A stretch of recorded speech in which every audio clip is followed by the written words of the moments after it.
si en este primer bloque hemos analizado la base tecnológica y estratégica, en el siguiente vamos a hablar de cómo todo eso se traduce en competitividad y en resultados concretos para nuestras empresas.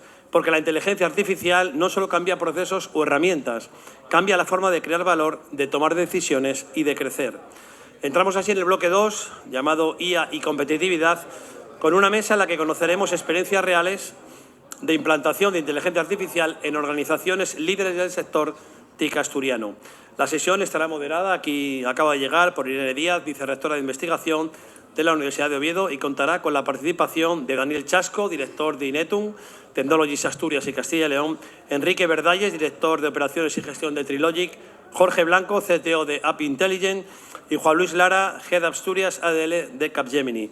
Esta es una conversación que promete ofrecernos una mirada práctica, inspiradora y honesta sobre lo que realmente está ocurriendo en las empresas que ya están aplicando la inteligencia artificial en su día a día. Así que, sin más dilación, os pido un aplauso para Irene y los 4 ponentes de esta segunda mesa técnica que se titula, como les decía, IA y competitividad, y que tendrá lugar hasta más o menos, Irene, bienvenida, hasta la 1 menos 5, 1 de la tarde, ¿vale? Muchas gracias y bienvenidos. Muy buenos días a todos. En primer lugar, quiero presentar con un poquitín más de detalle a los 4 ponentes que nos acompañan en esta mesa, que son Jorge Blanco, que es un ingeniero especializado en inteligencia artificial. En estos momentos es CTO de App Intelligence, que es una empresa tecnológica asturiana que se dedica al desarrollo de soluciones basadas en IA para pymes e instituciones públicas, y combina, Jorge en concreto, su labor técnica con la divulgación y con la actividad como formador en inteligencia artificial. Enrique Verdalles es licenciado en Ciencias Económicas y Empresariales, tiene casi 30 años de experiencia en el sector TIC, es director de operaciones de Trilogic y desde sus responsabilidades en esta empresa ha contribuido a impulsar su papel como compañía referente en innovación.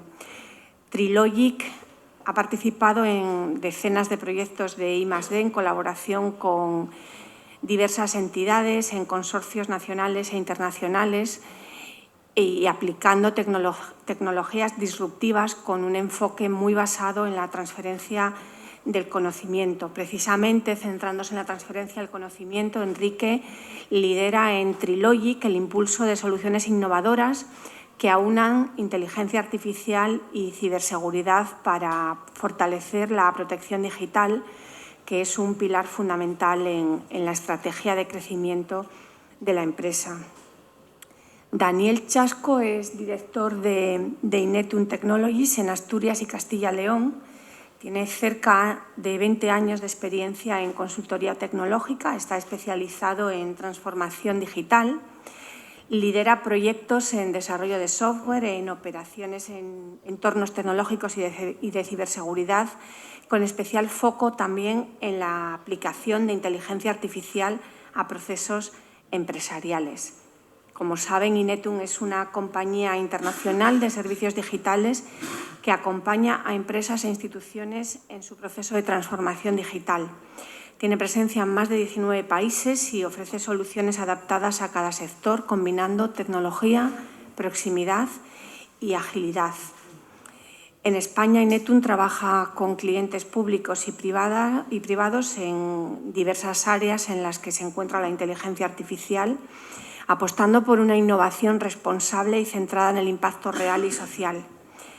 En Asturias, en concreto, tiene presencia desde hace 35 años, originalmente como Informática El Corte Inglés, y dispone de un local multidisciplinar donde trabajan casi 300 personas. Finalmente, Juan Luis Lara es director del Centro de Asturias de Capgemini. Es experto en el desarrollo de programas de modernización de ecosistemas de aplicaciones y transformación digital, con más de 20 años de experiencia en este sector. Ha dirigido varios programas de transformación en grandes corporaciones principales dentro de los sectores de retail y desde hace 8 años es el director de este centro en Asturias, del centro de Capgemini en Asturias. Capgemini es un socio global de transformación empresarial y tecnológica que ayuda a las organizaciones a acelerar su transición dual hacia un mundo digital y sostenible, al tiempo que crea impacto tangible en las empresas y en la sociedad. Es una empresa que cuenta con 350.000 profesionales en 50 países, con una trayectoria de más de 55 años. En Asturias se estableció hace 20 años, donde posee un centro especializado en desarrollo de proyectos, service desk y ciberseguridad, con una plantilla de casi 1.000 profesionales en Langreo. Así que estamos ante ejemplos muy relevantes de éxito en el sector de las TIC y de la aplicación de la inteligencia artificial en distintos sectores en nuestra región. Qué mejor que ellos para responder a las cuestiones que se plantean en esta mesa. Vamos a empezar con Juan Luis y vamos a centrarnos en una parte de la inteligencia artificial que es de la que más hablamos ahora, que es la inteligencia artificial generativa. ¿Cómo está siendo la adopción de la inteligencia artificial generativa y cómo es en concreto en el caso de España? Primero, dar las gracias por haber invitado a este evento y gracias por tu presentación, Irene, también.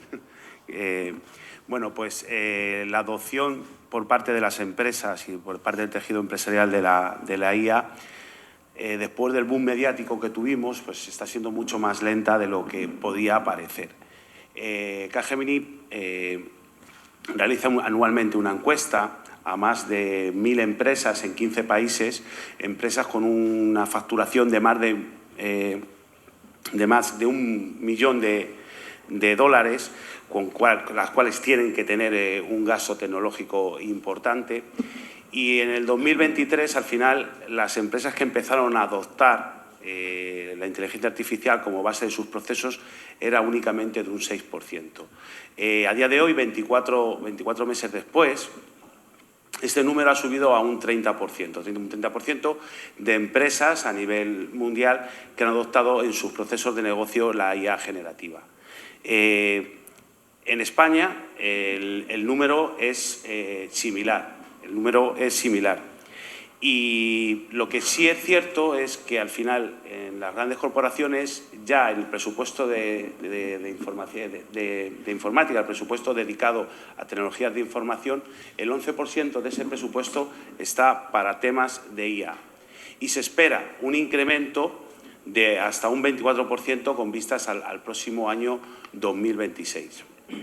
Sí es cierto que en España vamos más o menos igual a nivel global, no hay ninguna diferencia, pero en el papel emergente que están teniendo los agentes de IA, que son al final la evolución de los antiguos asistentes virtuales, que al final automatizan tareas, integran procesos, toman decisiones, por ahora siempre supervisadas. Solo el 14% de las empresas tienen actualmente implementados agentes, ¿vale? Sí es cierto que un 23 están en piloto. Esos pilotos que comentaba antes, creo recordar que era Mario, que muchos van al traste, pero sí es cierto que un 14% de las grandes corporaciones ya tienen adoptados agentes y están en fase de piloto un 23, con lo cual se cubriría un espectro de aproximadamente un 50% de las empresas. Todo esto al final se prevé y que tenga un auge extensivo en los próximos 3 años. Vamos a profundizar un poco más con Daniel. ¿Cómo está impactando la adopción de la inteligencia artificial en la transformación de los procesos internos en las empresas TIC, especialmente en lo que respecta a la eficiencia operativa y a la toma de decisiones? Aparte de esta inteligencia artificial generativa, que parece que es la que nos domina cuando hay mucha más inteligencia artificial que esta, ¿cómo está afectando la inteligencia artificial de los grandes datos, pero también la de los pequeños o de los pocos datos, que también es a veces difícil de tratar? En primer lugar, muchas gracias por la invitación. Bueno, yo creo que aquí podemos hacer una pequeña separación, ¿no? Cuando hablamos de la adopción en nuestra compañía y en general en muchas compañías TIC de lo que llamamos inteligencia artificial. Por un lado, quiero separar la parte de la inteligencia artificial que aplicamos en el día a día en nuestro puesto de trabajo en base a las plataformas que homologan nuestras compañías y los modelos de gobernanza que se definen. Es decir, oye, tú tienes un agente que te acompaña, un copilot, un ChatGPT, el que sea, del que se tiene que definir, ¿no?, un ámbito y un alcance y una gobernabilidad para utilizar y explotarlo adecuadamente como empleado en tu día a día dentro de la compañía. Y aquí hablamos de tareas un poco más mundanas y generalistas, ¿no?, casi cualquier empleado en su compañía puede estar realizando, como es el análisis y la ingesta de gran cantidad de información, documentos, papers, incluso licitaciones públicas, que bueno, antes igual necesitabas 2 días, ¿no?, para leerlas y procesarlas, y ahora realmente puedes ir preguntando a nivel de documentación los aspectos que te importan y los puedes ordenar y sintetizar de una forma rápida. Esa sería un poco la parte de la IA generativa aplicada al puesto de trabajo, con una aplicación más generalista, y luego tenemos algunos ejemplos reales que quiero compartir sobre cómo la inteligencia artificial, tanto generativa como no generativa, nos ayuda ya en proyectos reales que hacemos para nuestros clientes en distintos ámbitos y distintas temáticas. Como se viene diciendo a lo largo de toda la jornada y el resto de compañeros, no se hacen milagros, esto es fruto de un trabajo de innovación constante y de mucho esfuerzo, y en el que se avanza paulatinamente, pero desde mi punto de vista todavía es incipiente. Y podríamos hablar de 3 ejemplos breves. Uno de ellos es en el desarrollo de software, en el que nos podemos apoyar con modelos LLM específicos de inteligencia artificial generativa para interpretar el lenguaje humano y trasladarlo y ayudar a la asistencia en la implementación de funciones. También en la elaboración de documentación técnica, a partir de documentos de requisitos, informes de pruebas, planes de pruebas, etc. Y también a la definición de baterías de pruebas de estrés para sistemas que posteriormente estarán en productividad. Esta sería la parte en la que tenemos ya un porcentaje, digamos, de retorno de la inversión que hemos realizado en innovación, porque hablamos al final de innovar nuestros procesos, en este caso desarrollo de software, y que bueno, va teniendo ya una ventaja en competitividad, en costes internos, y que eso redunda al final también en nuestros clientes, ¿no? La segunda faceta en la que estamos ya viendo un retorno claro y vamos avanzando paulatinamente es en la gestión y monitorización de infraestructuras críticas, comunicaciones y servicios de soporte a usuarios finales. Al final, un caso se puede verbalizar, se puede escribir con lenguaje natural, y ya tenemos algoritmos desarrollados propios de lo que llamamos IA de caja blanca, es decir, desarrollados por nosotros mismos, que controlamos, que son transparentes y que nosotros definimos las pautas de actuación para lanzar, por ejemplo, diagnósticos rápidos ante incidencias. Hay un problema en una infraestructura, en una red de comunicaciones, en algún punto crítico, y antes un técnico tenía que entender, leer lo que pasaba y empezar a realizar una serie de acciones de diagnóstico, una operación pautada, lo que llamamos los guiaburros, etc. Ahora mismo, a partir del entendimiento del lenguaje natural con un LLM, podemos lanzar y automatizar con herramientas de mercado distintas tareas consecutivas de diagnosis que nos van a llevar a conocer la causa raíz mucho antes, en segundos, en vez de en muchos minutos, lo cual nos acerca al estado siguiente, que es el de lanzar las remediaciones. Todo esto hablamos siempre supervisado por técnicos con conocimiento, pero que agilizan y complementan las acciones que actualmente tenían que hacer de forma solitaria, digamos. Y una tercera parte, y que también está basada en servicios que proporcionamos a nuestros clientes en base también a un producto propio, hablamos del procesado inteligente de documentación. Muchos clientes, tanto administraciones públicas como privadas, tienen procesos pesados, repetitivos, muy operativos, fundamentados y basados en el entendimiento y la recogida de datos en documentación, solicitudes de ciudadanos, trámites seguros, banca, etcétera. Y gracias a soluciones de interpretación del lenguaje natural sobre esos documentos, son capaces de agilizar y clasificar todos los datos que encuentran en esa gran cantidad de documentos en sus procesos que lanzan con N solicitudes y 1000 operativas diarias. Y eso sería un poco los resultados tangibles que gracias a la innovación y el esfuerzo vamos encontrando en los proyectos que implementamos para nuestros clientes. Tangibles y que representan un gran avance luego para los clientes, porque, por ejemplo, este último caso de éxito pues abre puertas a la optimización de muchísimos procesos que, bueno, que no dejan de ser repetitivos, pero muy importantes. Y que se atascan a veces, ¿no? Y que, claro, que son muy determinantes en el día a día, con herramientas de este estilo fiables y seguras, pues los avances, desde luego, que pueden ser impresionantes. Vamos a centrarnos en las pymes con Jorge. Desde vuestra experiencia, desde la experiencia de App Intelligence, ¿cuáles son las principales barreras que encuentras a la hora de ofrecer soluciones de IA a otras empresas? Buscando siempre ponernos en el lado de las empresas donde instalamos este tipo de servicios o hacemos un desarrollo de inteligencia artificial, en nuestra experiencia siempre aparecen obviamente barreras, ¿no? No todo es bonito, obviamente hay que solventar ciertos problemas para poder llegar a obtener una buena solución. La primera de ellas, y ya hablando un poco más de inteligencia artificial y del campo, no solamente de IA generativa, está la accesibilidad a los datos. Los datos no dejan de ser una de las partes más importantes. Anteriormente siempre había un foco centrado en el modelo. Hoy parece que gira más al entorno de los datos y obviamente la accesibilidad a los datos, abogar por unos datos de calidad estructurados son el primer paso si una empresa pues obviamente quiere llegar a instalar este tipo de sistemas. Algo que a mí me gusta mucho destacar es la traducción del modelo en valor de negocio. Al fin y al cabo, vamos a instalar un modelo, un tipo de tecnología desde el ámbito de la ingeniería para algo. ¿Para solventar qué? Para buscar una solución a un problema, un rendimiento en el equipo, un rendimiento en los procesos, una efectividad. Parece que a veces se deja un poco de lado por el hecho de instalar este tipo de tecnología. Yo creo que hay que poner especial atención en este foco. No podemos olvidarnos de la infraestructura. La infraestructura es algo súper importante. Muchos proyectos se generan como un MVP, como una prueba de concepto importante también para responder las preguntas que nos pueden realizar los clientes para saber si nuestras soluciones pueden ser accesibles o no, pueden ser utilizadas o no en un día a día. Pero esa gestión de la infraestructura, montar una buena arquitectura para que después pasen a producción y sobre todo no genere desconfianza en el campo de la inteligencia artificial, es algo por lo que es necesario invertir y es necesario estudiar con detenimiento al principio de cualquier proyecto. Y después, pues una de las barreras, la gestión del hype. El marco temporal que nos está tocando vivir, pues obviamente nos invita, ¿no?, a la inteligencia artificial generativa. Por supuesto, es una herramienta que ha de utilizarse.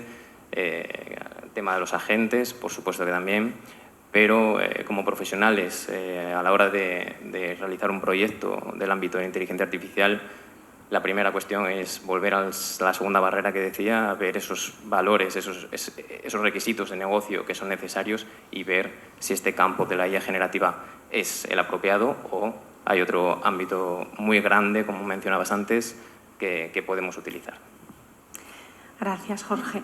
Vamos a cambiar un poco de tercio y introducir un tema que surge ya en las conversaciones de café, incluso entre personas muy alejadas del ámbito de la inteligencia artificial, incluso del ámbito TIC, que son los riesgos, los miedos.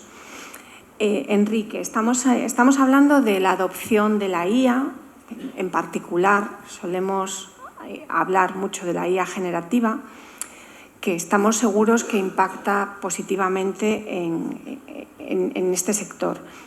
Pero, ¿cuáles son los riesgos desde tu punto de vista? Lo primero también agradecer la invitación de estar aquí en esta mesa y supongo que me ha tocado uno de los temas más suculentos, con lo cual también lo agradezco. Sí que es verdad que los riesgos de los sistemas de la IA llevan ya tiempo en el debate social, como hemos podido ver hoy a lo largo de todo el día, y en la agenda normativa, que también lo hemos podido ver, donde el Principado es de alguna forma pionero, y además pues con la popularización de los sistemas de IA generativa, esas barreras que podían existir antes al uso y acceso a sistemas de IA pues se han roto y los efectos de estos riesgos pues se extienden mucho más, ¿no?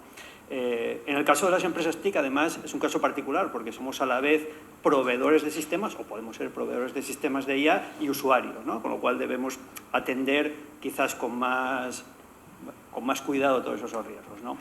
En primer lugar, y aunque parezca obvio, estos sistemas no siempre nos dan el resultado que esperamos o que necesitamos, ¿no? De una forma u otra fallan, ¿no? Y cuando hay una IA detrás parece que eso no puede pasar, y realmente sí pasa, y además esos sistemas no siempre son suficientemente inteligentes para saber lo que no saben, ¿no? Esto, por un lado, y muy sintetizado desde la perspectiva de lo que vamos a llamar el error de la máquina, ¿no? Pero esas máquinas, esos sistemas, las manejamos generalmente humanos. Y aquí a lo mejor enlazamos con lo que se hablaba en la otra mesa del carné de conducir de la IA, ¿no? Porque nuestra participación introduce otro riesgo, que es el factor humano. Tendemos a confiar demasiado en lo que nos dicen los sistemas automatizados en general, y supongo que los de IA en particular, ¿no?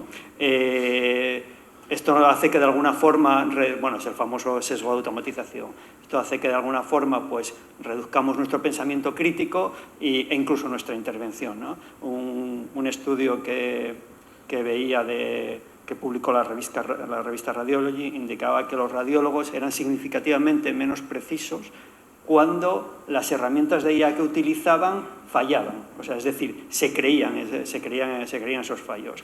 También los seres humanos intervenimos en distintas etapas del ciclo de vida de estos modelos y introducimos nuestras creencias, prejuicios en ellos, ¿no? Otro estudio de 2024 concluía que los LLMs tendían a reflejar la visión del mundo de sus creadores, ¿no? Si, por ejemplo, vemos el caso de Elon Musk, pues es bastante obvio, ¿no? Con lo cual, enlazo con un tercer riesgo, que es que estos sistemas pueden contribuir a perpetuar los prejuicios y la discriminación, ¿no? Generalmente porque están entrenados con datos que ya están sesgados de por sí, ¿no? Por ejemplo, ya en 2018 Amazon retiraba un programa que tenía de selección de personal porque detectó que contenía un sesgo sexista, es decir, evidentemente porque estaba entrenado con datos sesgados, y además esos sistemas sesgados generan ciclos de retroalimentación de la discriminación y de solidificación del prejuicio.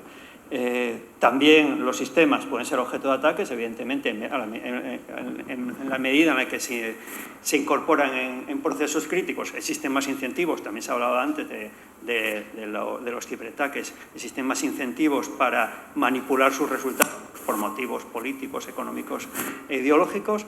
Y por último, también quería hablar de otro riesgo que tenemos las empresas y las personas que desarrollamos y utilizamos esos sistemas, ese riesgo normativo. El reglamento de IA ha puesto en primer plano las obligaciones legales de los sistemas de IA, ahora sí me oye mejor, de los sistemas de IA, pero realmente ya venían teniendo que cumplir otra normativa porque pueden influir en otros derechos, ¿no? Quizás quizás no, seguro que el más evidente es el de privacidad, ¿no? De hecho, de alguna forma, la legislación de protección de datos ha venido un poco liderando la regulación de la IA. Un ejemplo es la multa de 15 millones de euros que le puso Italia a OpenAI el año pasado por infringir estos derechos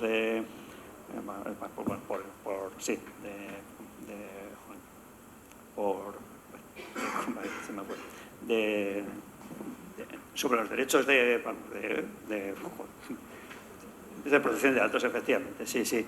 Y además hay otros derechos que debemos contemplar, como los derechos de imagen, derechos de propiedad intelectual, e incluso uno que me llamó la atención investigando sobre este tema, que era el derecho a la competencia por la colusión algorítmica, es decir, que esos algoritmos pacten precios.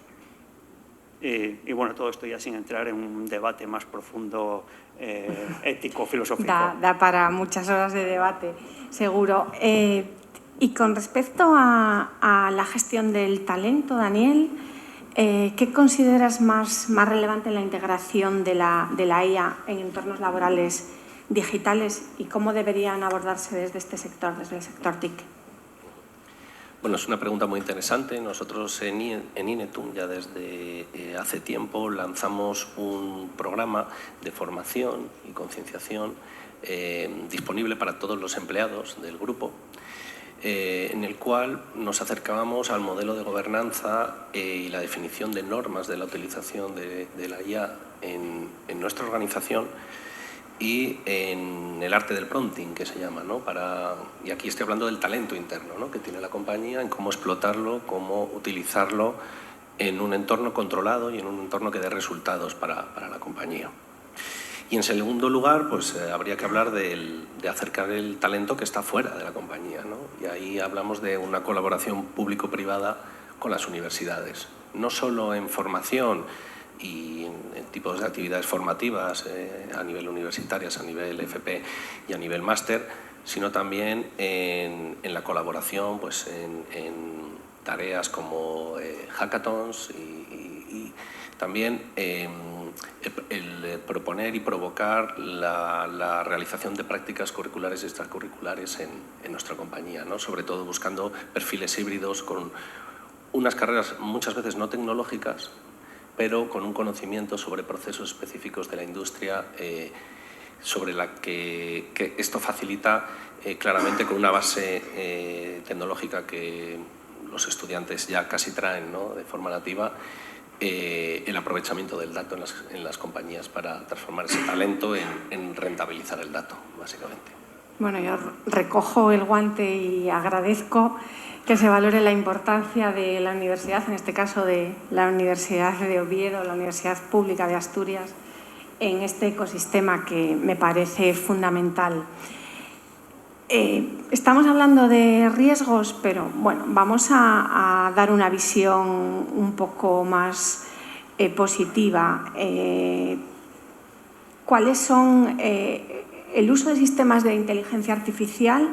¿Son solo una limitación o pueden traer consigo oportunidades? Enrique, ¿cómo lo ves? Pues aquí voy a recoger un poco el guante que nos lanzaba antes Javier Fernández, de que Venga. nosotros propongamos cuestiones de cara a esas estrategias globales o autonómicas, o como lo queremos llamar, o nacionales.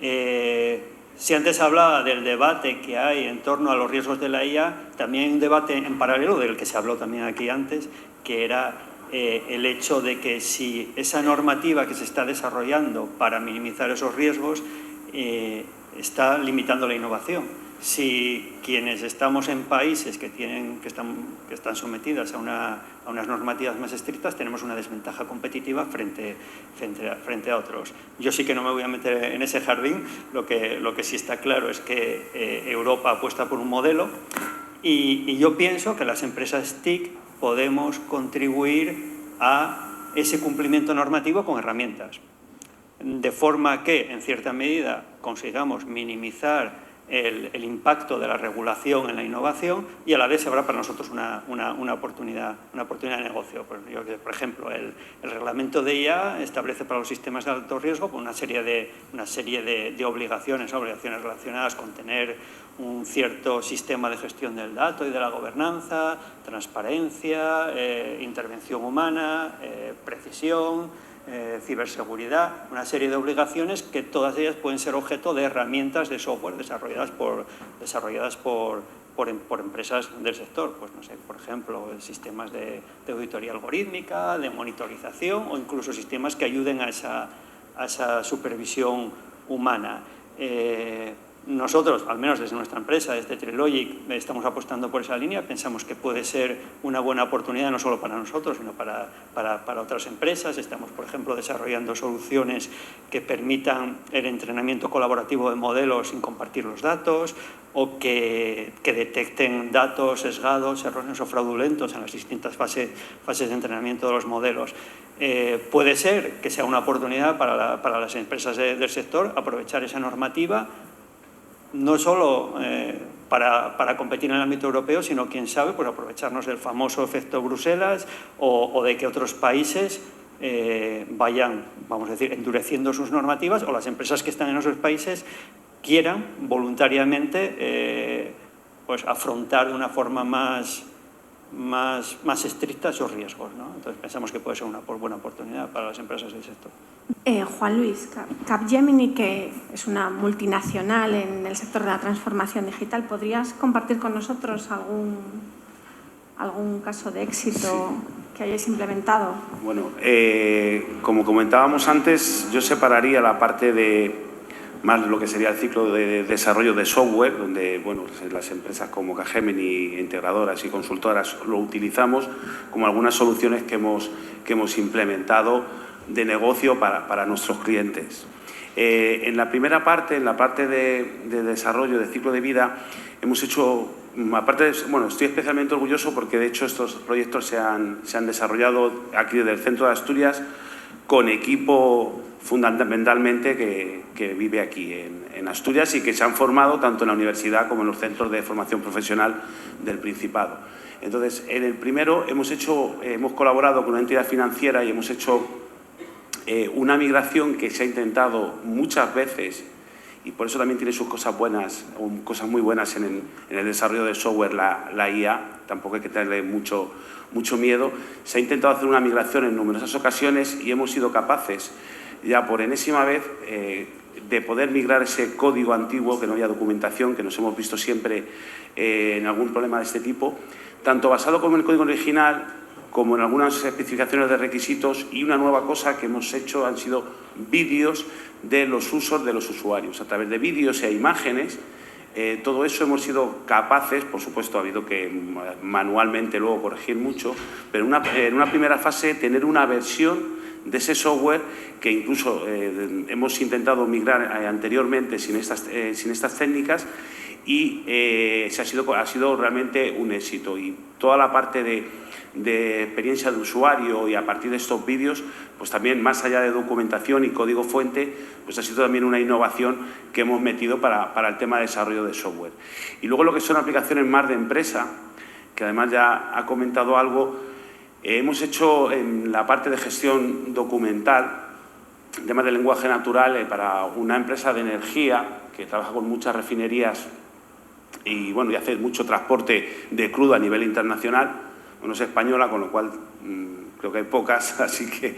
Entonces, el uso de ellos anualmente generan más de 200.000 documentos en muchos idiomas incluso mucha parte también que no son ni siquiera caracteres latinos, me refiero que están escritos en árabe o demás. Entonces, estos 200.000 documentos que la mitad de las veces se generan a través de una red de refinerías y de transporte a nivel mundial, se tenían que procesar a mano, se tenían que procesar con algunas técnicas antiguas y basado en agentes para temas de comprensión de lenguaje natural, se tiene ahora mismo una eficiencia, sigue teniendo problemas el sistema, porque al final las fechas, pensar el lío de fechas, y son documentos que cada uno son distintos, no siguen ningún patrón, no hay ninguna homologación.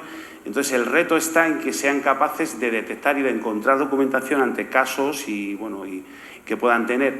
Entonces, se ha hecho en tiempo récord, se están gestionando ahora mismo 200.000 documentos y el nivel de solución que hemos dado y de cobertura al problema que antes lo hacían 10 personas de forma manual, pues ahora mismo el proceso que se ha hecho, estamos consiguiendo mayores aciertos, sigue habiendo errores, y se están consiguiendo mayores aciertos en torno a un 4 o 5% de error en la recogida de fechas y de documentos.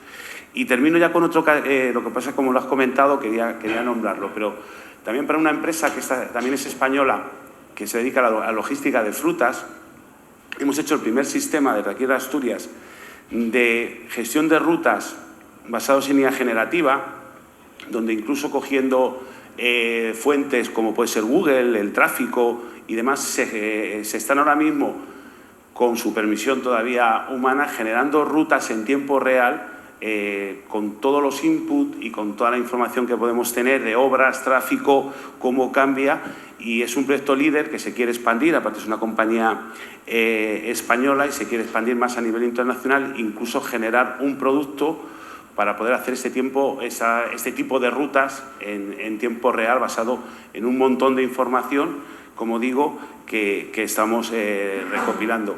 La diferencia con otros proyectos o servicios que pueda haber iguales es que este se basa en periodos, en rutas que están vivas, e incluso por cambios como puede ser de precio de combustible, busca ahorros energéticos y eficiencia medioambiental, puede modificar esas rutas en tiempo real ante un montón de parámetros que estamos trabajando para aterrizar.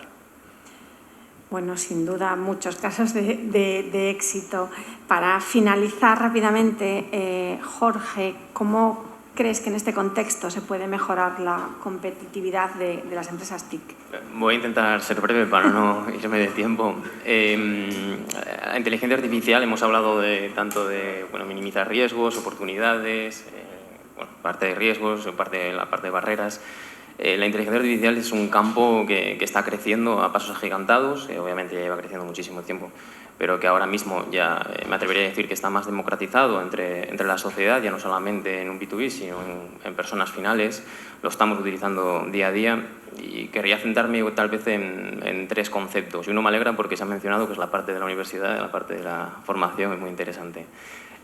A nivel interno, obviamente, todos la mayoría o la gran mayoría podemos estar utilizando este tipo de herramientas para agilizar procesos internos, no solamente dentro de la IA generativa, sino, obviamente, como he dicho, pues hay otros muchos casos, los softwares que utilicemos a nivel de empresa, pues, que tengan sistemas predictivos incorporados o que nos puedan permitir y nos ayuden en nuestro desempeño de día a día y no nos obstaculicen nuestra labor, ¿no? Rendimiento en los equipos a nivel de desarrollo, pues obviamente nos facilita la ejecución de los proyectos. De hecho, hay una tendencia ya que se va un poco, ¿no?, de fijar ese foco que antiguamente era más en la parte de desarrollo. Ahora mismo podemos automatizar ese concepto, obtener desarrollos más ágiles, más rápidos, siempre con nuestra supervisión para minimizar esos riesgos, pero centrando el foco en el entendimiento del concepto y de la resolución del problema, ¿no? A nivel externo, una startup de una empresa más pequeña nos minimiza ese gap con empresas tal vez más grandes, porque ya con el uso de este tipo de herramientas nos facilita y nos agiliza para poder desarrollar algún tipo de proyecto. Incluso empresas que aparecen surgen alrededor de herramientas, de modelos open source, herramientas que ya están en el mercado y que pueden llegar a solucionar un problema con un equipo un poco más pequeño y más competitivo, ¿no? Eso nos da una mayor competitividad y accesibilidad a ello. Y por la parte de la universidad y la formación, pues vemos y se nota cada día una querencia más en formarse en inteligencia artificial. Hay una profundización en la formación por parte de la universidad, tanto a nivel de grado como, por ejemplo, másters y títulos propios. Y obviamente ya no solamente dentro del ámbito STEM, sino fuera de ese ámbito, muchas personas ya quieren formarse, sanitarios, perfiles de medicina, de otra índole, que se quieren formar en la inteligencia artificial, y obviamente eso nos abre un abanico de posibilidades para salir fuera y competir y retener talento. Muy bien. Bueno, para concluir voy a destacar, no sé si va a ser un resumen muy acertado, algunas de las cuestiones que se plantearon aquí. Por empezar por lo que es el comienzo, ¿no?, de la inteligencia artificial, aquí se resaltó, que creo que ya se lleva hablando durante el día de ayer, uno de los principales aspectos de la gestión y del trabajo con inteligencia artificial, que es la accesibilidad de los datos, que es fundamental, es el hola mundo de la inteligencia artificial hoy en día, ¿no? Luego, creo que se ha hecho una diferenciación muy acertada en las distintas intervenciones entre lo que yo suelo llamar la inteligencia artificial del día a día, la que podemos utilizar todos, incluso en nuestras casas, pero que si la utilizamos en nuestro trabajo ya de por sí nos puede hacer más eficientes y más competitivos. Y luego la inteligencia artificial como solución tecnológica, que evidentemente ahí, como ya hemos visto, se nos abren mundos muy nuevos. Y quiero finalizar con la parte de los riesgos y de las oportunidades. Creo que subyace de lo que habéis mencionado. Claro que la inteligencia artificial, en estos momentos, no sabemos cómo va a evolucionar, pero en estos momentos no deja de ser una gran obra colectiva humana, ¿no? Y, por tanto, refleja lo que nosotros somos, pero además de forma amplificada, porque claro, tiene otras muchas características que hace que se potencie tanto lo bueno como a veces lo malo. Yo muchas veces reflexiono sobre los riesgos y sobre los errores y siempre llego a la misma conclusión. Es que el día que no se equivoque, el día que sea mejor que nosotros, ese día sí que vamos a dar ese salto de la IA del que se está hablando, ¿no?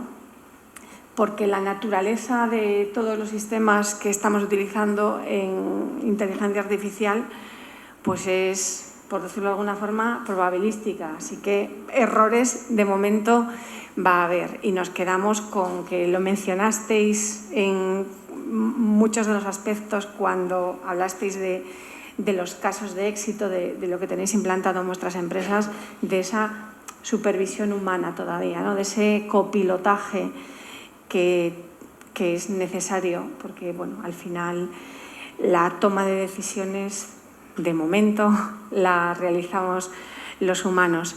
No sé si alguno de vosotros tiene alguna cuestión, alguna curiosidad que quiera plantear a nuestros ponentes. ¿No? Bueno, creo que lo dejasteis todo claro. Así que, sin más, yo me quiero despedir agradeciendo la invitación a moderar esta mesa y, por supuesto, dándole las gracias a Enrique, a Jorge, a Juan Luis y a Daniel por su participación. Muchísimas gracias.